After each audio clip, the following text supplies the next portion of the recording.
Socorro Frade. Boa tarde, querido Padre Antônio Furtado, Cezínia, Vânia, na recepção, queridos ouvintes da rede de Rádio Shalom, 690M, FM 91.7. É bom estar com você, ter a sua audiência, contar cada dia com a sua participação. Você também que nos acompanha pelo YouTube, canal Rádio Shalom Oficial, acolho com muito carinho. Seja bem-vindo, dê seu like, não esqueça, é tão simples. Divulgue a misericórdia divina, compartilhe, é maravilhoso. Estamos aqui abrindo a Hora da Misericórdia com o nosso querido Diego Macedo. Esse momento com Santa Faustina prepara o nosso coração. Recebemos as graças quando recitamos o texto, essa é a promessa de Jesus. Vamos então, queridos, crescer mais na graça, pela vida de Santa Faustina, por seu testemunho. Queridos, lembremos do que estávamos falando, da principal acusação dos relatos do Santo Ofício a respeito das revelações de Irmã Faustina. Acusavam que a veneração da imagem de Jesus misericordioso, que é a festa da misericórdia, e a recitação do terço, que a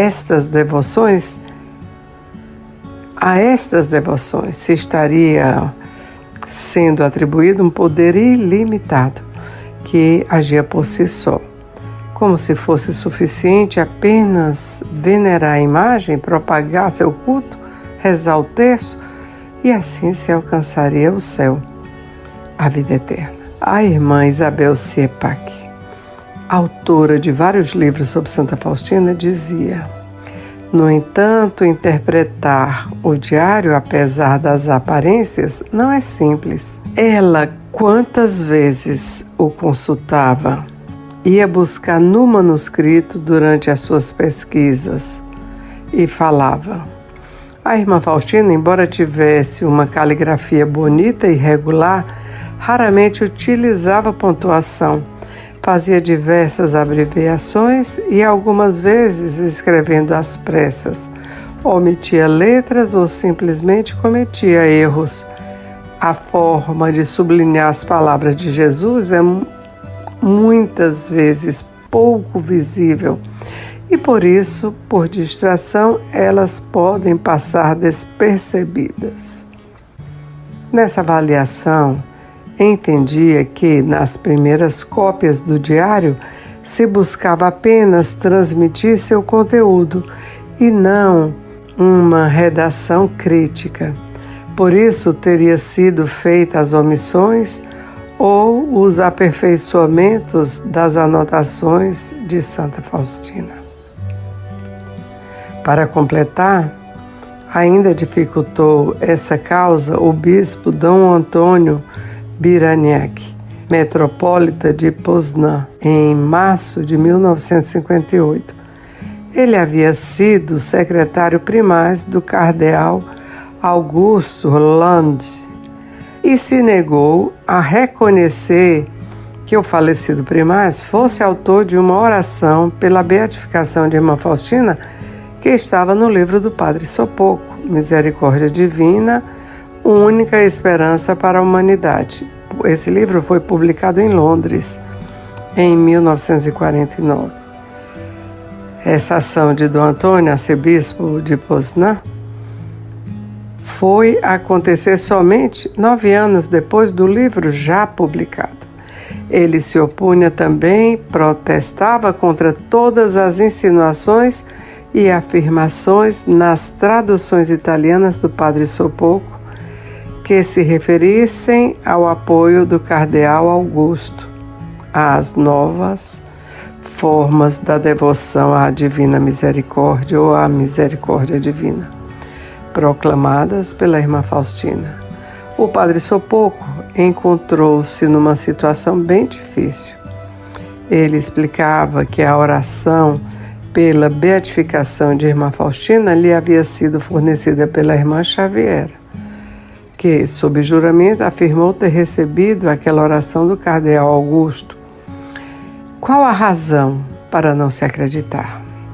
Outra coisa, o cardeal Antônio, na época em que era secretário, não tinha por que saber de tudo, não precisava saber de tudo a respeito da simpatia do cardeal pela causa da devoção à Divina Misericórdia.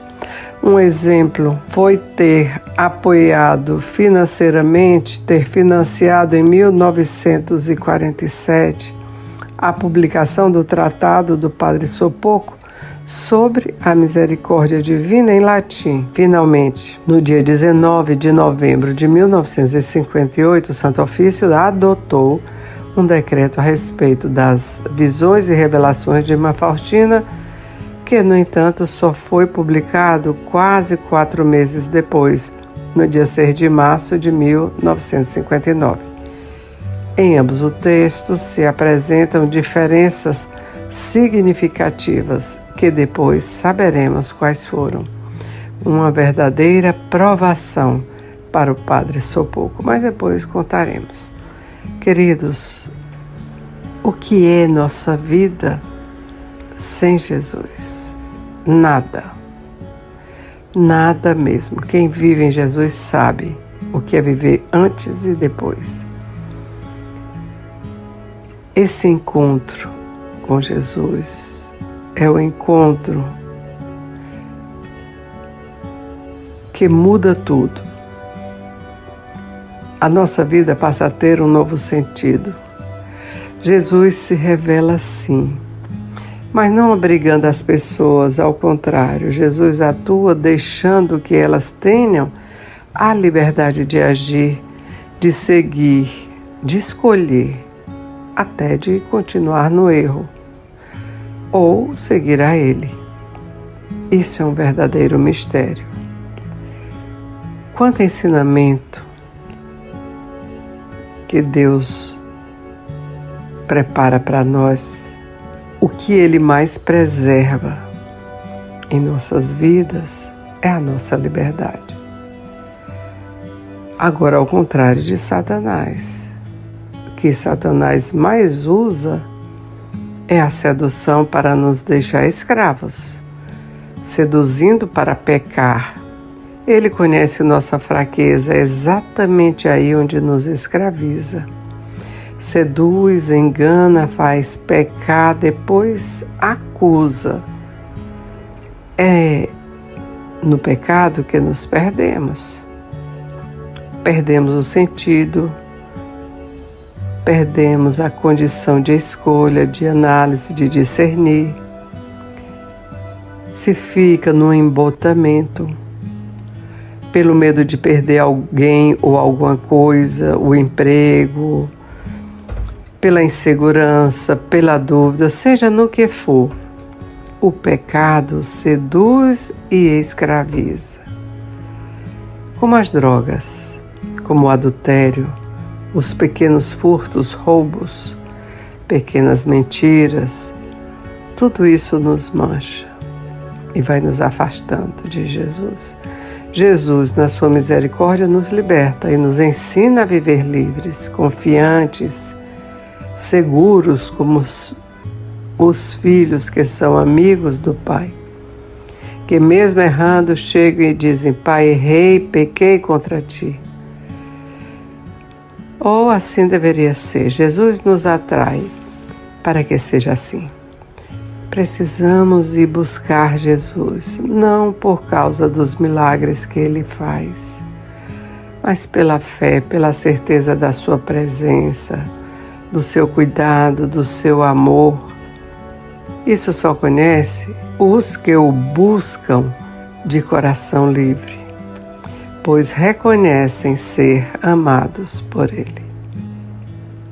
Era disso que a igreja tinha receio, por isso é zelosa e cuidadosa.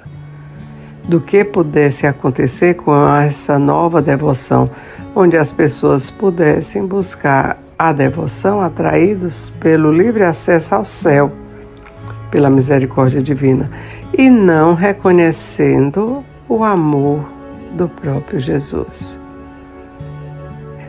O reconhecimento de que Ele se entregou por nós por amor.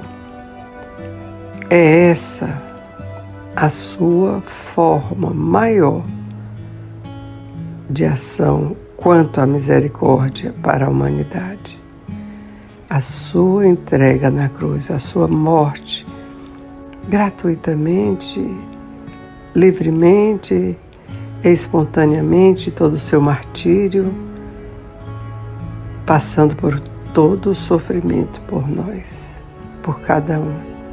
Queridos, peçamos então ao Espírito Santo para buscar Jesus, amá-lo de todo o coração e hoje contemplar na via sacra todo o seu martírio. É nela que nos dá a força, o entendimento de agirmos e sermos fiéis e amarmos a Jesus com todo o nosso coração, de toda a nossa alma, com todas as nossas forças e entendimento. Peçamos isso com a intercessão de Nossa Senhora, de São José dos Santos e de Santa Faustina. Digamos juntos: Jesus, eu confio em vós. Santa Faustina, rogai por nós.